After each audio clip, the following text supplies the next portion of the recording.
Mitad de semana y nosotros cordialmente les recibimos en este espacio del cafecito un miércoles ligero, pero con un tema bastante contundente y pertinente para la sociedad dominicana.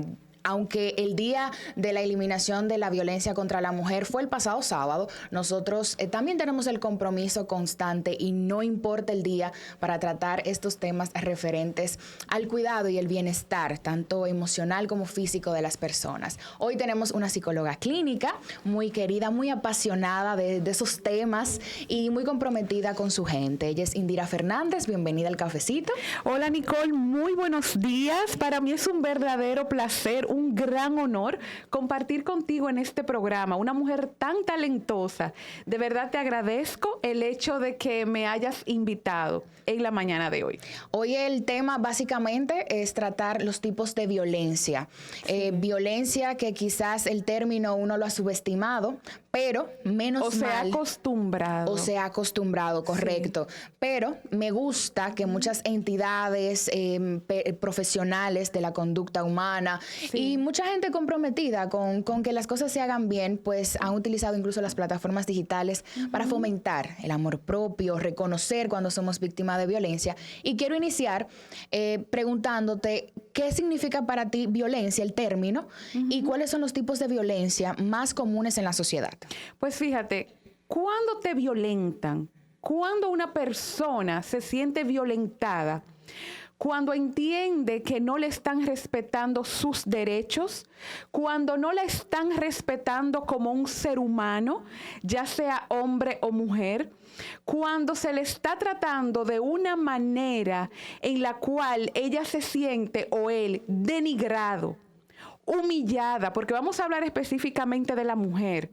Cuando tú accionas en mi contra de lo que yo de verdad deseo y necesito, es algo que en realidad me hace sentir muy poco valorada, me hace sentir como que yo no valgo nada y que en ese momento tú no estás viendo en mí esa persona que realmente yo soy, sino que me tratas como un objeto o como de tu propiedad y por lo tanto tú puedes hacer conmigo lo que tú quieras.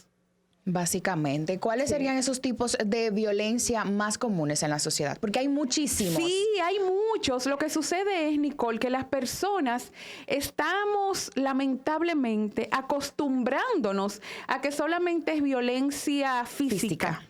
Pero existe violencia de género, existe violencia sexual, violencia verbal, violencia psicológica, económica, social.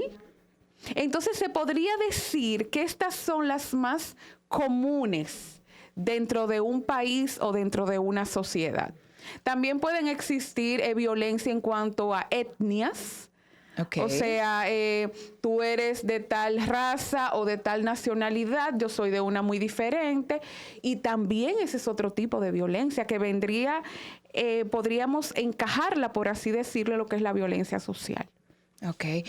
Sabes que la violencia por lo general, así como mencionabas, la que más identificamos es la física, pero también hay cierto laceramiento, por así decirlo, a nivel emocional y psicológico, que incluso vemos muchísimas frases que tienen que ver que es mejor una bofetada que una mala expresión o una mala palabra hacia ti que te pueda denigrar como persona. ¿Cuál es la diferencia que existe como tal en la emocional, psicológica y física? Te voy a poner un ejemplo. En cuanto a la violencia, para que me puedan entender mejor con esa pregunta. Si a ti te pasa un accidente, por ejemplo, en un brazo, ¿qué sucede? Hay una herida ahí, una herida física. Está sangrando mucho, pero tú no quieres ir al médico. Entonces, tú lo que haces es que está sangrando. Entonces, le pones un parche, una gasita por encima, una curita, pero sigue sangrando y tú ves esa sangre. Llega un momento que tú tienes que ir al médico porque hay que suturar. Como conocemos comúnmente, hay que coser. Entonces, ya cuando se realiza ese procedimiento, ya deja de sangrar y dentro de unos días va a ir mejorando hasta que sane. Es algo externo. ¿Qué sucede? Cuando una herida es interna, no se ve. De hecho, hemos escuchado cuando se dice, murió a causa de una hemorragia interna. Porque cuando hay un sangrado por dentro, es prácticamente imposible que pueda parar. Sin embargo, el de afuera sí. Entonces, podemos hacer una relación entre la violencia física y la psicológica. La psicológica no se ve. La física sí. Y no estoy diciendo que debemos subestimar la violencia física. Claro que no. Pero la psicológica te golpea, te lacera el alma. Entonces, la psicológica casi siempre viene a raíz de la verbal. Porque cuando a ti te agreden verbalmente, cuando de ti abusan verbalmente, ¿dónde repercute? En lo emocional, en lo psicológico. Por ejemplo, hay muchos hombres y mujeres también que terminan una relación y simplemente se desaparecen. No te dan una explicación de qué pasó. Porque obviamente pasó una situación, ocurrió una situación, pero tú te quedaste en el aire y esta persona simplemente se desaparece de tu vida. Ahí hay violencia, ahí hay abuso psicológico. Porque todo ser humano tiene derecho a una explicación. Correcto. Y esto sucede con más frecuencia de lo que pensamos. De hecho, yo he escuchado mujeres que dicen, yo hubiera preferido que me hubiese dado una galleta y no que me hubiese insultado o que hubiese aplicado la ley del hielo, como se dice, conmigo, porque eso sí de verdad fue lo que me terminó de matar, emocionalmente hablando. Es muy lamentable. Mira, qué bueno que terminas tu respuesta con ese tema, porque cuando uno está en una relación y no es sana, porque pasan este tipo de irrespetos, tú te sientes una persona violentada en todo el sentido, porque cuando un hombre te humilla, te ignora, te trata súper mal, como alguien totalmente indiferente, eso es sinónimo de violencia también. Y cuando no valida tus emociones. Correcto. Es decir, puede ver que te sientes mal por algo. Y como quiera lo sigue haciendo. Exacto. O simplemente dice, yo estoy cansado de esta mujer. Esta mujer todo es un show, todo es un drama. Ya, ¿qué lo de hoy? ¿Qué es lo que te pasa hoy? Exagera todo. Entonces, en ese mismo contexto de que estoy en una relación y la parte más difícil para una mujer, podríamos mencionar, o el mismo hombre, si quiere salir de la relación, no sabe cómo hacerlo. ¿Qué sugieres en ese caso? ¿Cómo sería la forma de actuar? Porque incluso uno se puede sentir amenazado ante la situación, porque me puede hasta matar. Entonces, ¿cómo accionar y no pasar también como una persona mediocre al momento de terminar la relación? Pues fíjate, hay o existe lo que se llama el círculo de violencia. Cuando una mujer está dentro del círculo de violencia, muchas veces no se da cuenta que ya está ahí dentro. Y no es algo que ocurre de la noche a la mañana, sino que va incrementándose al paso del tiempo. Vemos que hay mujeres que soportan todo, golpes, insultos, de todo. Y se dice, pero ¿cómo es que fulana no sale de ahí? Hubiera sido yo y lo voto. Es que llega un momento en que la mujer se siente ya tan drenada emocionalmente, porque es como si estuviese con un vampiro emocional que la succionó. Entonces está tan cansada, tan drenada, que no tiene las fuerzas emocionales para salir de ahí. Y hasta lo justifica a su agresor. Lo justifica, termina diciendo fui yo que me lo busqué, porque yo soy que lo hago enojar. Él no es malo, porque tú te acuerdas cuando tú viniste, qué bien él me trataba. Porque ese tipo de hombres también es experto en el arte de la manipulación y en crear una imagen social. Pero ¿y cómo es cuando la puerta de la casa se cierra? ¿Qué pasa ahí? Exacto. Entonces, si esta mujer no está rodeada de un círculo íntimo que pueda ayudarla, que pueda por lo menos motivarla a buscar ayuda profesional o tomarla un día de la mano y decirle, ven, vamos hoy a psicología porque definitivamente tú necesitas ayuda. Esta mujer es difícil que busque la ayuda profesional o que tome la decisión de hacerlo. No es que tú vas a ventilar tus problemas a todo el mundo, claro que no. Pero debe haber alguien, esa persona con la cual tú te puedas desnudar emocionalmente y expresarle lo que tú sientes. Entonces, con la ayuda espiritual también, que es muy importante, y la ayuda profesional, tú puedes salir de ahí. Se puede lograr. Pero es muy difícil, no imposible, pero es más difícil cuando tratas de hacerlo tú sola. Totalmente. Sí. Mira, hay un tema y en ese mismo nivel y ese círculo de violencia que bien mencionas, Sí. está la violencia sexual. También. Que muchas veces la mujer ni siquiera sabe que está atravesando esa situación. Sí. Y ya hasta el momento del coito, por así mencionarlo, no es placentero. No. ¿Cómo identifica esa mujer que está siendo víctima de violencia sexual? Fíjate, muchas veces relacionamos violencia sexual con una violación, valga la redundancia, de que yo estaba por la calle y me tiraron un callejón, me violaron, o que un familiar, que siempre pasa con personas cercanas. Pero ese no es el único tipo de violencia sexual. Como tú dices, yo puedo tener mi pareja, mi esposo, vivir juntos y él abusar de mí sexualmente. Claro. Porque si yo, y por alguna razón, quizá no me siento bien físicamente, estoy enferma, tal vez me fue mal en el trabajo, tuve muchas situaciones con los niños o emocionalmente por alguna razón no estoy bien. Señores, porque también hay una realidad, somos seres humanos, no somos animales. Pero mi pareja hoy le da la gana de que quiere tener sexo conmigo, quiere tener relaciones y, como yo te decía, invalida mis emociones porque solo piensa en su deseo y en su necesidad y tiene relaciones sexuales conmigo. Eso es violencia. Porque yo no puedo disfrutarla, aunque yo ame a ese hombre, pero yo emocionalmente no me sentía en la capacidad de tener relaciones y no las disfruto. Al contrario, siento que me están ultrajando, siento que es una tortura.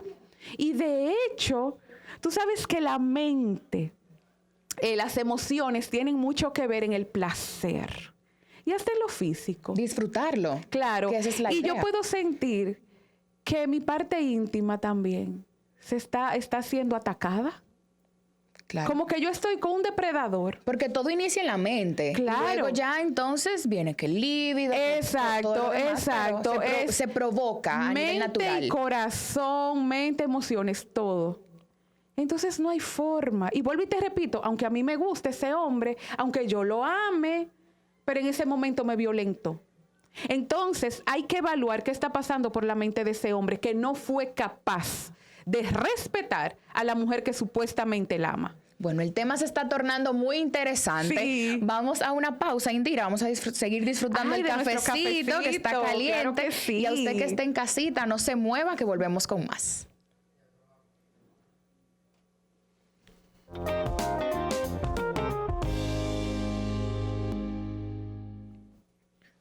Bueno, aquí retornamos. El tema lo dejamos bien interesante para la gente que está ahí en sintonía con nosotros. Y hay un escenario que yo no quiero dejar pasar en esta ocasión para que toquemos. Sí, claro. Y es en la casa. Esa violencia doméstica, esa violencia que también involucra no solamente a víctimas directas, sino víctimas indirectas, porque ahí están los hijos. Así es. Entonces, ¿cómo manejar esa situación? Porque al final de cuentas, bien mencionabas, una familia funcional no necesariamente necesita mamá, papá y el hijo juntos. ¿Cómo manejar esa situación? ¿La madre o el padre en este caso? Fíjate, Nicole, hay ocasiones en que ellos tienen un buen manejo, por decirlo así. Y sus discusiones son aparte. Es decir, no es delante de los hijos. se van a su habitación, si viven en una casa amplia, se van a otro lugar. Y los hijos muchas veces ni cuenta se dan. Pero ¿qué sucede en la mayoría o qué está pasando en la mayoría de los casos?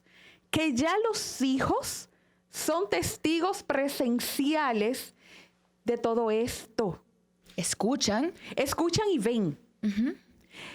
Ven cuando el padre golpea a la madre. Cuando el padre la insulta, le dice malas palabras, le dice de todo. Y no solamente a ella, sino que hasta menciona a su familia. Sí. No, porque tú eres una loca vieja igual que tu mamá. No, porque la familia tuya, todos se han quedado atrás. Porque también este tipo de hombres les gusta menospreciar mucho y dar a entender que ellos son los únicos que han progresado. Ese trapo de familia que tú tienes, todos se han quedado atrás. Sin embargo, mira, yo sí he echado para adelante. Y tú eres otra bruta también que no sabes ni qué hacer con tu vida. Y es verdad, ella no sabe qué hacer con su vida porque tú se la has dañado. Y porque tú no le has permitido, muy probablemente, que ella pueda continuar avanzando.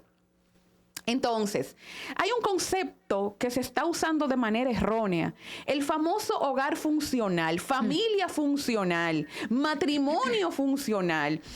Porque viven en la misma casa, como tú decías, están casados legalmente y tienen o mantienen una fachada ante los demás. Son una familia funcional, eso es falso. Una familia disfuncional no necesariamente es cuando los padres están divorciados, claro que no. De hecho, hay relaciones de hijos con los padres que sana. Cuando se aleja. Que va mejorando cuando el padre sale de la casa. Y con esto no estamos promoviendo el divorcio, claro que no. Pero sí la sanidad de la familia. Porque ¿cómo es posible que tú tengas años viviendo en un círculo de violencia, en una familia cargada de violencia? No, ¿y por qué? ¿Qué van a decir de mí si yo me divorcio? Esto va a causar un trauma en mis hijos. Mi amor, esos hijos hace tiempo que están traumatizados. Entonces, lo peor del caso es también que si hay un varón, muy probablemente adopte este modelo. Y entienda que para que lo respeten, que para que una mujer le dé su lugar dentro del hogar, dentro de su vida, él tiene que violentarla. Él tiene que ser un salvaje con ella. Aunque hay veces que es al revés, que este niño va creciendo pensando, yo no quiero ser como mi papá. Y sea muy cuidadoso con su futura pareja. Y trate a las mujeres como caballero, como reinas que somos, ¿verdad? Así, correcto. Y hay muchachas que también ocurre lo mismo con ellas, que entienden que no valen nada por el hecho de ser mujeres y que necesitan permitirle a cada hombre que llegue a su vida que las maltrate, porque eso es lo que yo me merezco como mujer. Pero también existe la otra cara de la moneda. No una mujer que crezca o que vaya creciendo sintiéndose mejor que el hombre, no, porque eso también es insano. Pero sí una mujer que asuma su rol en la sociedad y en todo lugar donde ella se desenvuelva. Un rol como debe ser. Porque ella no va a permitir que así como dañaron a su madre y así como trataron de dañarla a ella no va a permitir que otra persona llegue a su vida a hacerle lo mismo, porque ella sabe quién es y lo que vale. Hablando de esas víctimas indirectas que vienen siendo los hijos, sí. Los primeros años de todo individuo pasan en otro hogar, que es el colegio, es la escuela donde estudiamos. Sí. ¿Cómo podría la entidad educativa o los maestros tratar ese tema de la violencia con los estudiantes? Muy buena tu pregunta. Y esto debe iniciar desde la edad preescolar. Entiéndase desde los cursos más bajitos, que son chiquitos los niños, en un lenguaje que ellos entiendan, claro está. Deben enseñarles el respeto. Deben ir fomentando lo malo que es la violencia, lo dañino que es. Vuelvo y te repito, en un lenguaje que ellos entiendan. Y a medida que van pasando los años, que ya se van volviendo, van creciendo, ya son adolescentes y así, ya sí pueden ir hablando mucho más claro todavía de este tema. Porque hay muchísimos estudiantes que no lo expresan con palabras, más su comportamiento manifiesta lo que están viviendo en el hogar. Te voy a poner el ejemplo de un niño, por ejemplo, en edad preescolar, que le da golpes a todo el mundo. El Varones, hembras, o el bullying, le quita los lapicitos a los otros. Jala el cabello a la chica. Exacto. A las profesoras que tengan mucho cuidado y que se reúnan con los padres de ese niño y a solas con ese niño también, porque hay métodos para los profesores o psicólogos infantiles detectar cuando un niño está siendo víctima de violencia o en su casa él está siendo testigo de violencia. Porque un niño pequeño, por ejemplo, bueno, de menos de 10 años, de 5, algo así, es difícil que te diga, ay, Nicole, yo me siento tan mal, yo me siento tan herido con mi padre. No te lo va a decir así, pero su conducta sí te va a hablar por él. Está triste, aislado. Exacto, usualmente muy agresivo o muy hiperactivo. Malcriado, como conocemos No el obedece término. a nadie. Es el azote, por así decirlo, en el colegio. Entonces deben prestarle atención a ese niño. ¿Qué está pasando? Porque quizá hay una situación en su hogar. Y los niños usualmente manifiestan en su comportamiento cómo se sienten. Los adultos también. Pero por lo menos los adultos tenemos la capacidad de expresarnos, ya sea verbal o por escrito. Pero un niño es por su conducta y a través de los juegos. Observen cómo juegan sus hijos. El consumir también mucho. Si le gustan mucho los juegos contenido violentos, digital. por ejemplo, también. ¿Qué palabras usan? Si es un niño que si está jugando contigo, ya no solamente golpea a sus muñecos, sino que llega un momento que te golpea a ti también. Lo que está escuchando, qué música Claro que consume. Sí, exacto. Todo ese Son tipo de muchos cosas. factores y por eso hay ahí la importancia de que los profesores en las instituciones educativas sean personas capacitadas verdaderamente, preparadas en todos los sentidos. Porque, como decías anteriormente, este es el segundo hogar de estos niños. Y más aún después que existe la tanda extendida. Y lo voy a decir públicamente. Yo, una vez, porque fue a mí que esa persona me lo dijo. Ese mensaje, Indira, yo quiero que quede claro y que tú incluso te dirijas a la cámara, porque yo sé que vas a ser muy directa, pero vamos a pausar Perfecto. y volvemos en breve. Sí, gracias.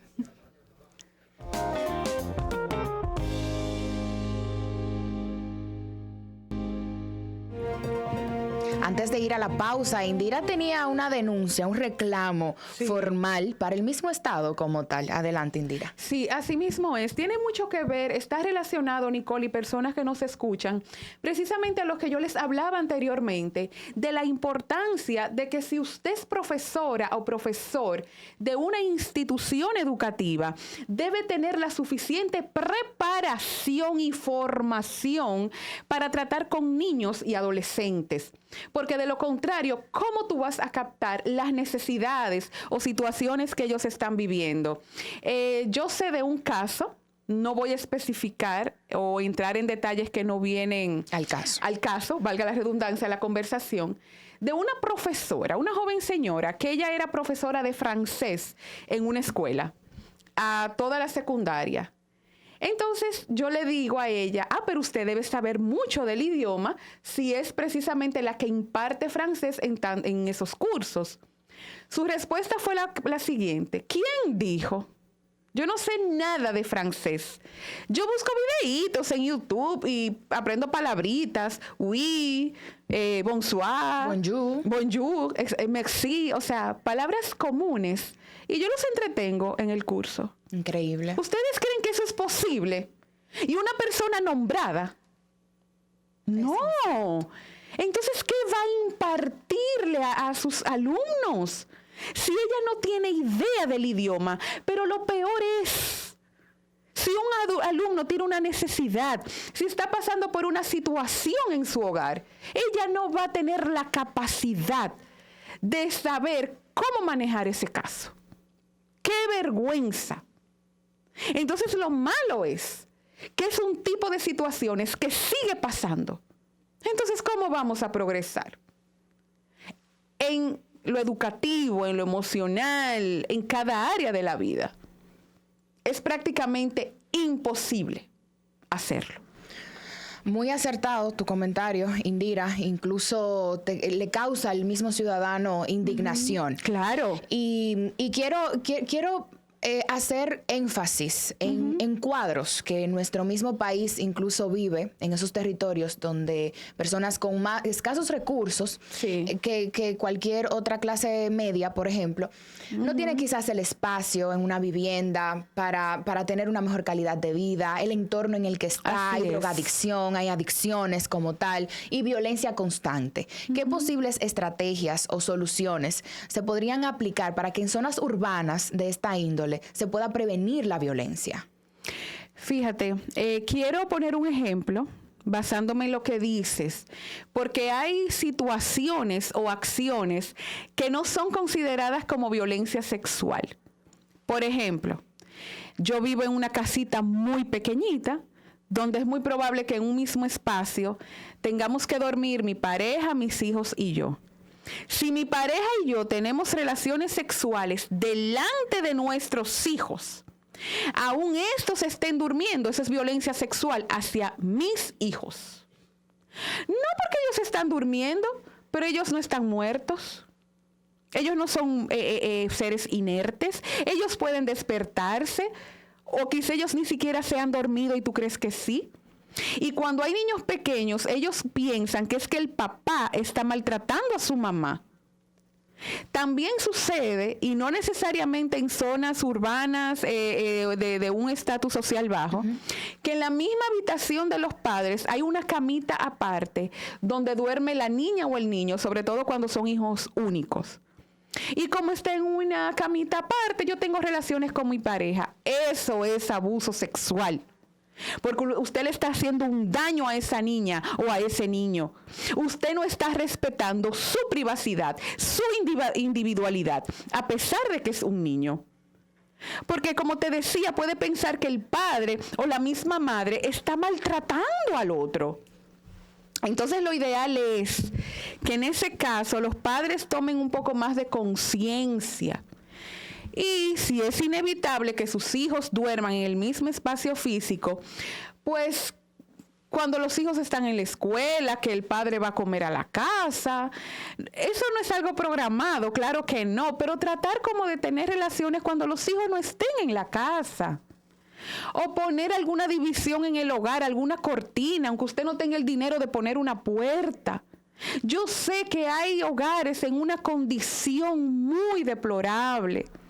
Pero señores, ya que usted tuvo hijos, no piense solamente en su necesidad o en su deseo, porque los padres son los principales responsables de la salud mental de sus hijos.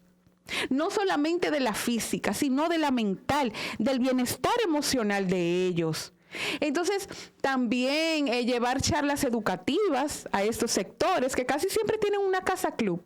Sí. Casi siempre. Entonces, ahí mismo, preparar una actividad que llame la atención.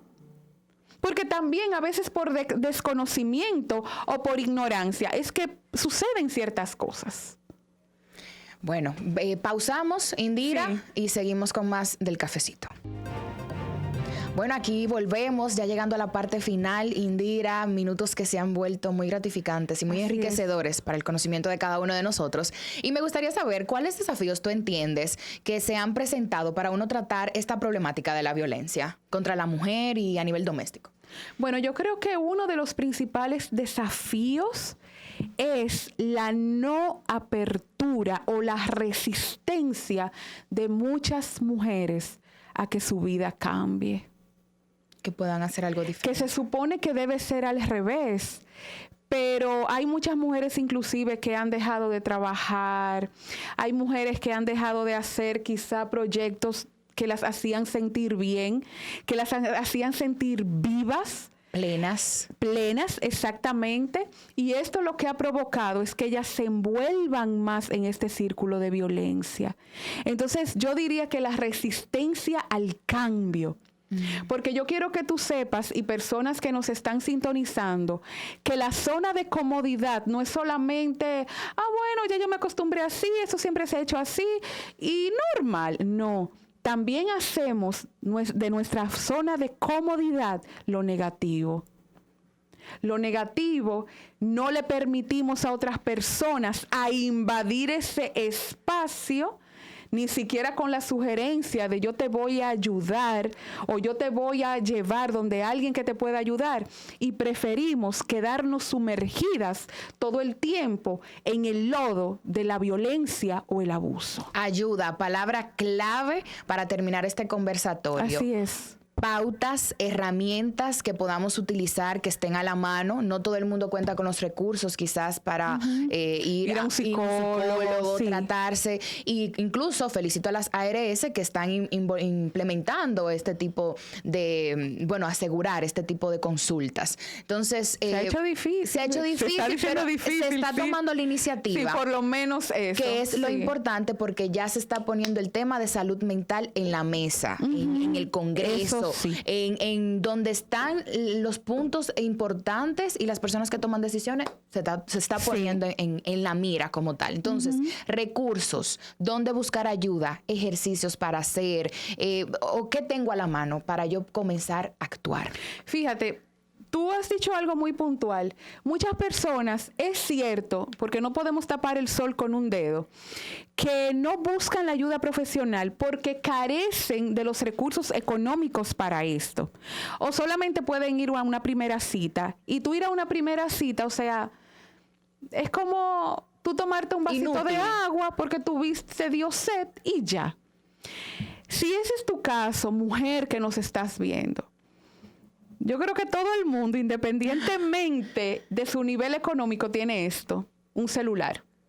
Lo he visto, porque hasta personas que venden en la calle en puestecitos tienen celulares. Entonces, busca videos en YouTube.